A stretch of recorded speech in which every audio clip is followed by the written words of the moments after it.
Fox News alert, President-elect Donald Trump making some changes to his transition team just 2 months before taking office. Vice President-elect Mike Pence purging lobbyists and some D.C. insiders, perhaps bringing the team closer to Mr. Trump's vow to drain the swamp.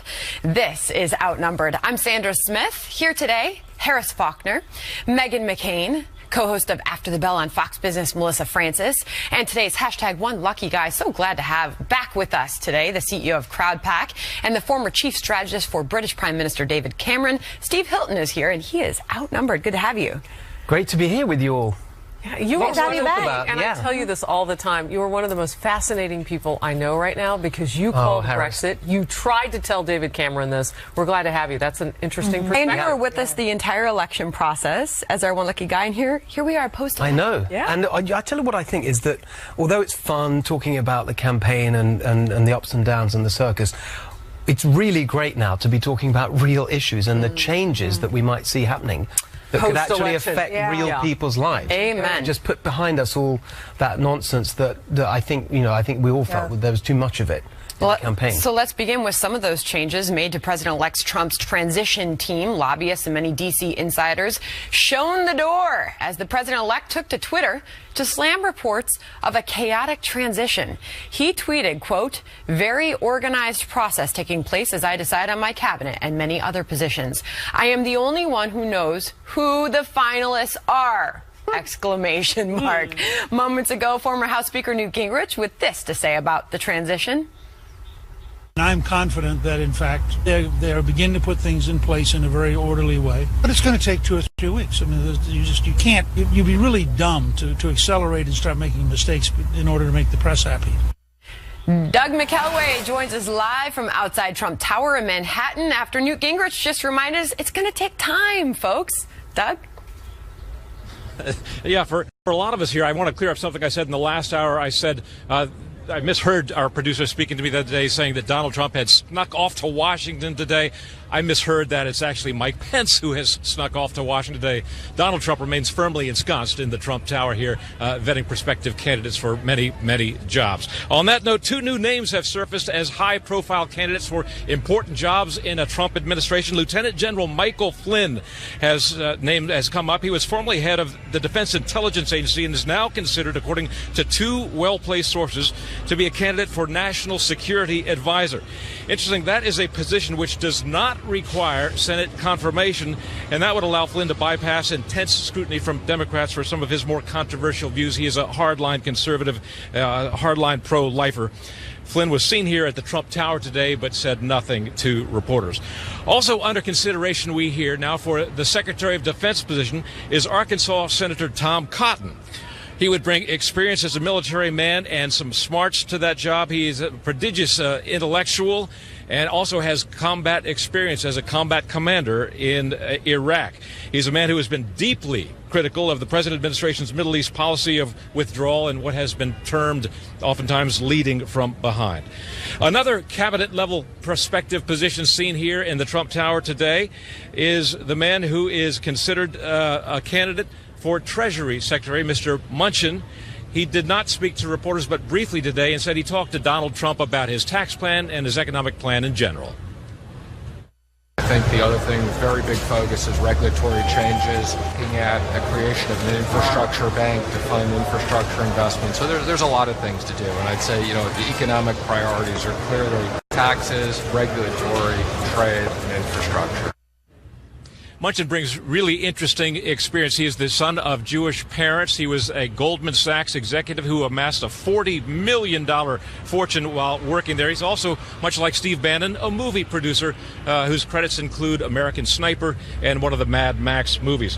Trump also defending the progress of the transition team today after severe criticism in the New York Times and in other publications. He said the New York Times story is so totally wrong on transition. It is going smoothly. Also, I have spoken to many foreign leaders. And that's the latest from the Trump Tower. Sandra, back to you. All right, Doug McKelway, thank you. Live outside Trump Tower, where there has been a revolving door, Steve Hilton, all morning of very familiar faces, leaving us just room to speculate on who is going to be added next.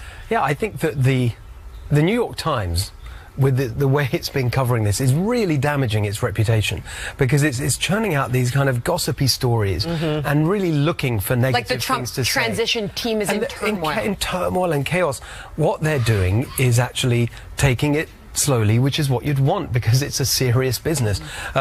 There's one particular thing I want to highlight, which is this role of lobbyists, and that decision to get rid of the lobbyists who were on the transition team is one of the things they're saying is chaotic. Well, I think in politics and in government, changing your mind is not a bad thing as long as you end up in the right place. And I think actually, given all the things he said about shaking up Washington, it is a good thing that they've got rid of the lobbyists. But I think the really fundamental point, and this speaks to the whole, when you see all the appointments together, when we finally see the full picture, is that to really make change happen in government, and you know, I have been in that situation working for a Prime Minister in the UK government, you've got to have a mixture of people who understand the system, who know how things work, but also who are other people who really want to shake up the system and who are not captive to the traditional ways of doing things. You've got to get that mixture if you really want to change things. And really, it's a sign that Donald Trump is following up on his campaign promise, Megyn, to drain the swamp by purging lobbyists and these D.C. insiders. Listen, my father lost, but I do know a lot about staffers that surround candidates, especially presidential candidates. There's a lot of egos. There's a lot of people that want to be close to power. So all of these reports, you have to keep in mind that these journalists want to be close to the candidate as well, and they want access. New York Times, he's tweeting about how much he hates them.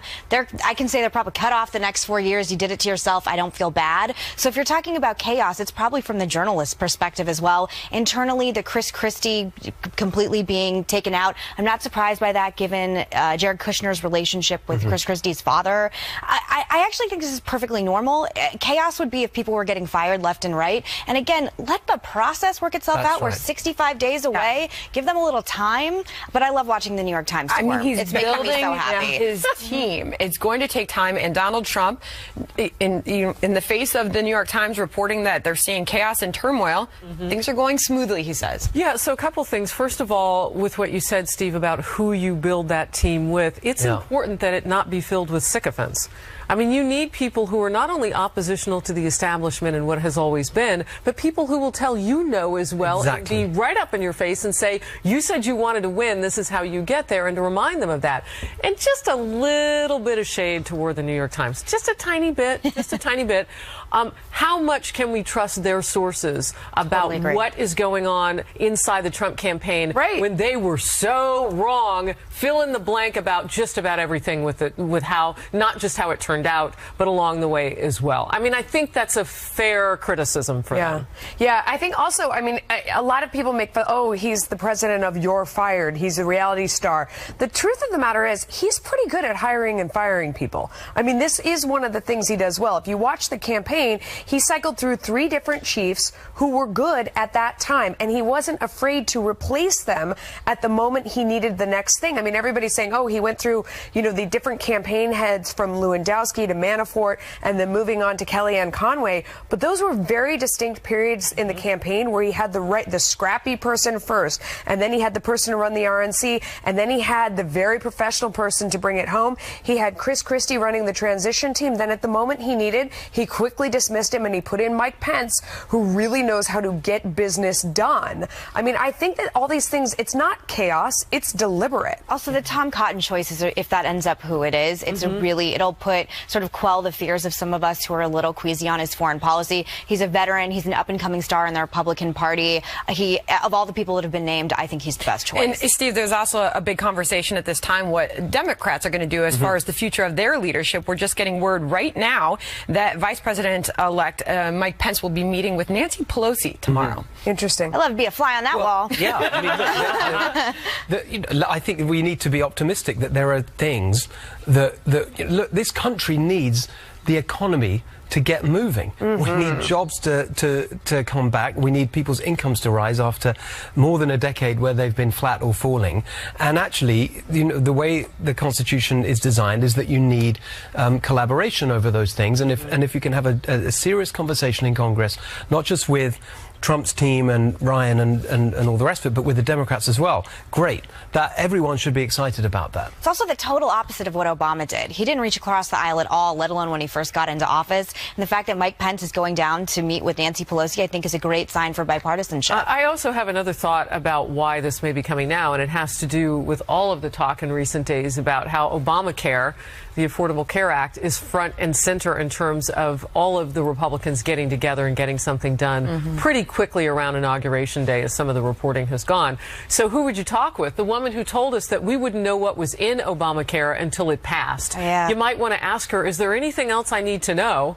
First of all, because I've read it, and it's still not working, and we're looking at premiums skyrocket in our home state of Arizona, 116+%. So I can understand perhaps why they might start with So as we do look at this live look at outside Trump Tower right now, where we know these meetings are taking place all day, every day, as they make these huge decisions for our country, I think Americans are wondering, what is this process like?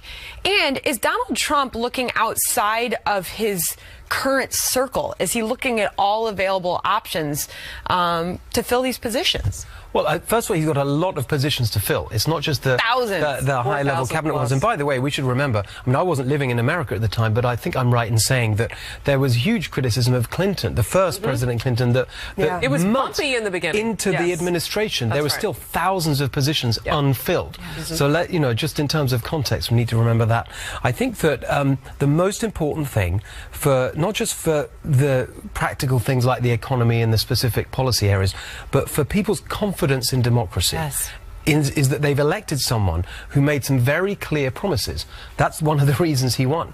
And those have to be delivered. So their number one priority is to have people around him who are genuinely committed to delivering those priorities, who understand how to get things done in Washington. Yes, we need a bit of that, but we also need those change agents who will actually deliver his big goal of shaking things up. And we do know, Melissa, loyalty is everything to Donald Trump. No, it's absolutely true. But at the same time, if you look at some of the people that he's brought in and talked to, I mean, the fact that he has Ted Cruz in there and he's talking to him, I mean, it wasn't that long ago we were watching the RNC and at that convention, Cruz burned down the house. I mean, people said he would be on the outside forever. And it really felt like it. The fact that he's there and they're talking and whatever he's considering him for shows, I think, that he's considering all options and he's considering people from a wide array for all kinds of things. So, furthering my point, it's not just the people who are going to say yes to you. Yes. You need some people oppositional to what you might want to move forth with. I would say this real quickly. I'm fascinated by the fact that he's not telling anybody what he's doing. That way you don't have to worry about a leak because it's all in your head. It's pretty gangster. Well, he is telling everybody what he's doing. He's looking for the best candidates. Well, yes, and he's not telling you who they are. All right, we've got to leave it there. Look who's smiling these days. What a difference winning makes. Speaker Paul Ryan on his United Party. His message to Americans as he vows to work alongside the new president. Plus, the Democrats not so happy. The signs they could be seriously divided as House Minority Leader Nancy Pelosi may face a serious challenger. And after the show, you can join our live chat by clicking the Overtime tab at foxnews.com/outnumbered. As you heard, Harris's favorite part of the day. Go to facebook.com/outnumberedfnc. And of course, you can tweet us. We will see you there after the show.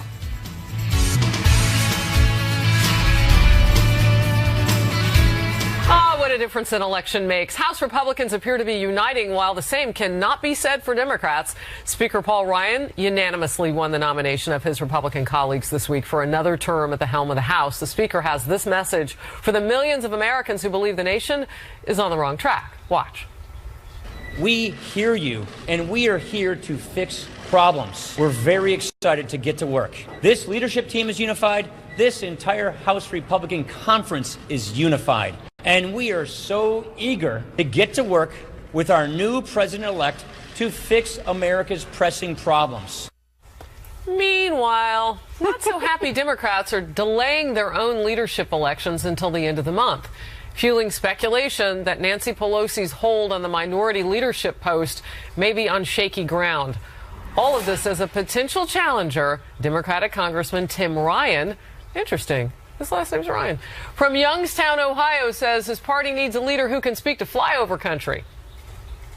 I think we've got to stop talking to them about running computers and start talking to them about running backhoes. Manual labor is okay, that we want to rebuild the country and put them back to work. You know, we talk to them about job retraining. No one wants to hear about job retraining. They want a job. Bernie Sanders tried to tell him, and then he talked about it again this week, saying, I'm part of a party that doesn't even hear the people who are trying to talk about what they want to change. Yeah, I think that it's very interesting what's going on. I think that on the Republican side, what it brings to my mind is something that was not really commented on much in the election, but I thought was really revealing. Do you remember when Trump, not that long after he announced, he published the first policy thing I think he published was his tax plan, and he had his specific plans for different tax rates, and that was his plan. And then this year he updated it, and he re-announced his tax plan. And the change was that he had brought his tax plan exactly into line with the Republicans in Congress, with their tax plan, literally the same rates. And what that said to me was that this guy really understands how to get things done and understands that he's going to have to work with Republicans in Congress. And when I saw that on election night I'd been saying all through the election, if you get a Republican in the White House, Republicans controlling both chambers of Congress, you can really expect some quick results in terms of policy changes that will get the economy going. And I think that's the big area where there's unity with them. And I think everyone should be optimistic about that in terms of the difference it will make to real people's lives quickly. It's interesting that you say that. Now, Barack Obama at one point did have this kind of bicameral picture. It wasn't right off the bat. So we have also seen where it really only spawned Obamacare, didn't it? That's true, and I don't think that his first line of attack was economic business. I mean, he talked about green jobs and he talked about shovel-ready jobs, and those things, in my mind, are not a real long-term solution to the economic problems of a country. I like what Democratic Congressman Ryan said there. Very interesting. He said people want to go back to work. They don't want to talk about retraining. This is a huge problem in this country where we have people who are structurally unemployed, meaning that their jobs have gone away and they're not coming back.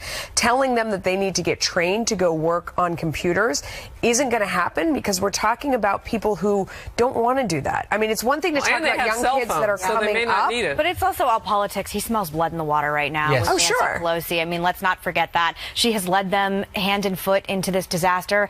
I didn't know this election would be such an embarrassment of riches that I would get to watch Nancy Pelosi and the New York Times squirm all over the place, but I'm loving every single minute of it. She should be out. If you care about the future of the Democratic Party, she was one of Hillary's strongest and biggest supporters, went on TV, a surrogate for her throughout the entire election. If you care about the future of the Democratic Party, she's the first head that should roll. So the first tip that Democrats knew what you're talking about up close and personal was the fact that Hillary Clinton's team post-election was really making a lot of how many millions of votes she got as opposed to the Electoral College that didn't elect her. Okay, so should Tim Ryan decide to challenge Nancy Pelosi, is he capable of shaking the party up to a point where it can rebound from what he said is the worst shape the party's been in since 2003? Look, I don't know him at all, and so I don't know what personal qualities he might bring to that role. But they need a really fundamental rethink. The kind of rethink that actually Trump, in his way, kind of forced onto the Republican Party, where he basically forced them to accept that the old agenda of just doing whatever the financial industry wants and big business wants. It's also about getting away from identity politics more than anything, which has been their bread and butter for the past 8 years, and it didn't work this time, and I think they're coming to realize that. Do you remember in the campaign there was this big argument on the during the primary on the Democratic side, when Bernie Sanders kept talking about the economic agenda, and he was criticized for exactly that reason, which is, no, it's not about that, it's about African Americans and Hispanic, you know, and he was criticized for making it all about the fundamental points on the economy rather than identity politics, which was where the Democrats are more comfortable. Yeah, but we all come together on that issue. Like, they wanted to target these groups of people, but at the very heart, for most of them, are these issues. That's right. That's why Bernie Sanders did so well, because actually that is the truth. The fundamental problem in America today is that half the country is really suffering economically. Does it feel like Brexit It's the economy, stupid. Yes, but there's a really big difference with Brexit, which is that was a referendum on a particular issue. It was not choosing a new government. And so now you've got the chance for a real agenda to be implemented quickly, and that you didn't get with Brexit. All right, we'll keep cooking that up, because we're going to talk about that soon. President Obama is now warning about a, quote, crude sort of nationalism taking root, saying the same anxieties which caused Britain to leave the EU also fueled President-elect Trump's victory. Those comments are causing quite a stir. I can't wait to get Steve to talk about this. And the Los Angeles police chief says his officers will refuse to help President-elect Trump's possible deportation efforts as a growing number of other cities reaffirm they are sanctuaries. Sanctuary city status upheld. The outrage that's sparking and what Newt Gingrich says Mr. Trump should do when he takes office. Stay close.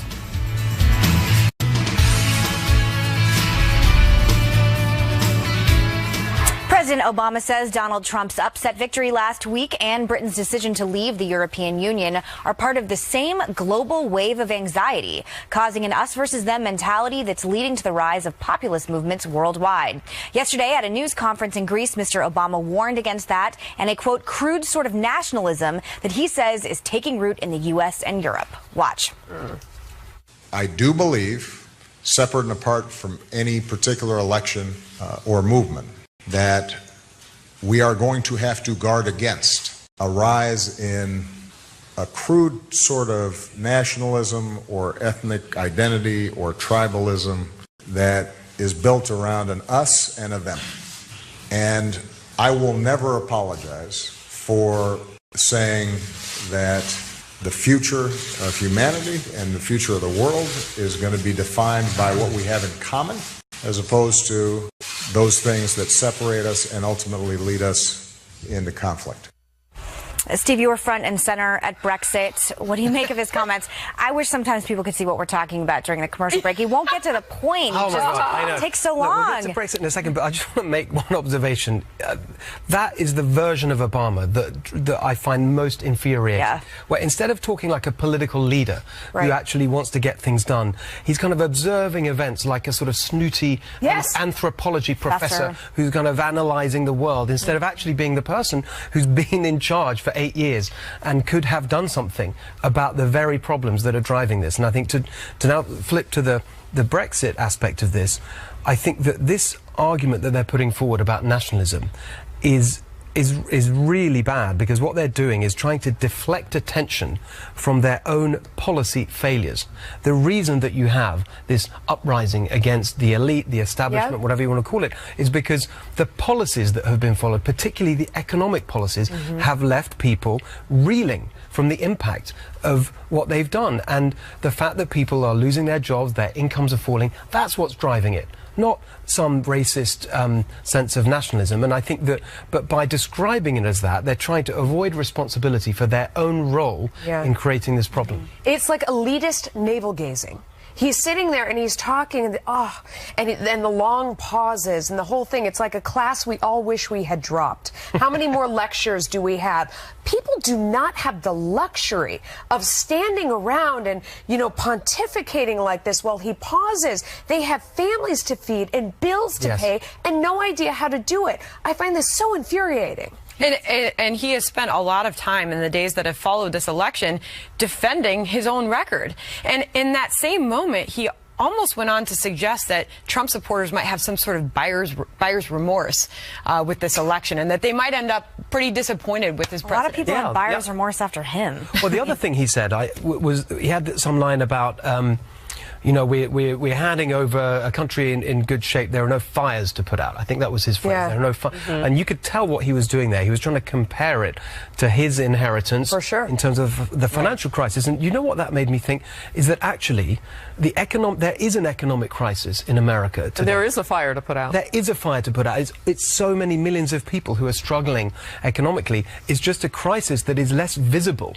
to people in New York and Washington and Silicon Valley, where I live, because they're not affected by it.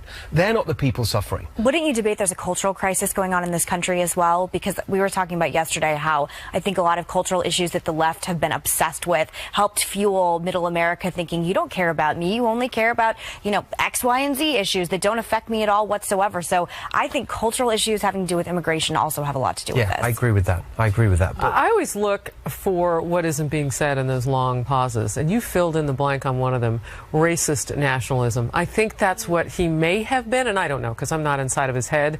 But when you look at kind of how the rest of the conversation that he was trying to have with the country there and the lecture, as Melissa put it, that word seems to somehow fit in that blank, which makes me particularly sad because it means he didn't hear what the country was saying. What they were saying there's no reflection. Yeah, well, what they were saying is we want a reset. We want, culturally, we want to bring back things toward the center. We want green, meaning money in our pockets. The color is not black or white. He pretty directly referenced that. He said, and that sometimes gets wrapped up in issues of ethnic identity or religious identity or cultural identity, and that can be a volatile mix. Yeah, I think that's sad. Because you've got an entire party that's navel-gazing for a different reason, too, trying to figure out where they were disconnected. There's an article by Jamel Bouie in Slate that came out yesterday that's making a lot of waves on the internet where he says that if you're a Trump supporter, you're racist. And that's it. And there's nothing else. And the left has to take a hard look at what they have done the last 8 years policy-wise that helped create this. And if you just want to go back to white identity politics in general, you're going to keep on losing forever. So having a white candidate say that she is somewhat loving and addicted to hot sauce is not somehow offensive. Oh my gosh. No, I sincerely mean that. I mean, are we really going to have a conversation about that? Interesting. I mean, get no protest from me. New York City Mayor Bill de Blasio is stepping up to a microphone fresh off of a meeting with President-elect Trump in Trump Tower.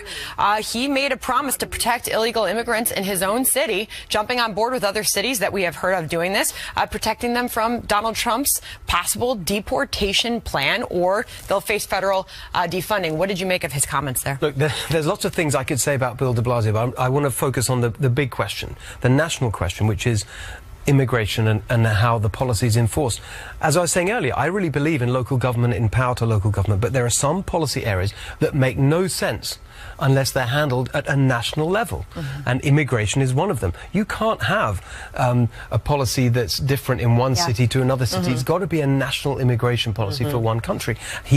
Trump has won the election. He has the right to set out his immigration policy, and that is what the country expects. And you can't have these cities undermining it without really calling into question people's faith in democracy. And Megan, de Blasio is saying that he had a respectful, substantive conversation with the president-elect there in Trump Tower. I guess he was questioned by a reporter about whether or not he was lecturing the president-elect. Remember, he encouraged residents of his city to protest Donald Trump's election victory. And he's saying that what he will mandate as president, he, as the mayor of New York City, will not abide by. When I was watching that, I was like, did I just elect you president? Why are you grandstanding like this? This is the law. This is what the mass of America wants. They don't want sanctuary cities. They don't want these lax laws with immigration. I just don't know where these people get off. And I find it really disrespectful to the mass of America who has voted against this. And as someone who's living in New York City, okay, if they're allowed to break the laws, where does it end? What other laws are allowed to be broken? It's setting a very dangerous precedent in a city that needs laws. All right, I don't know if you caught it at the very end. It's what we've been talking about today. He mentioned Hillary Clinton getting more of the popular vote. Democrats, big question mark.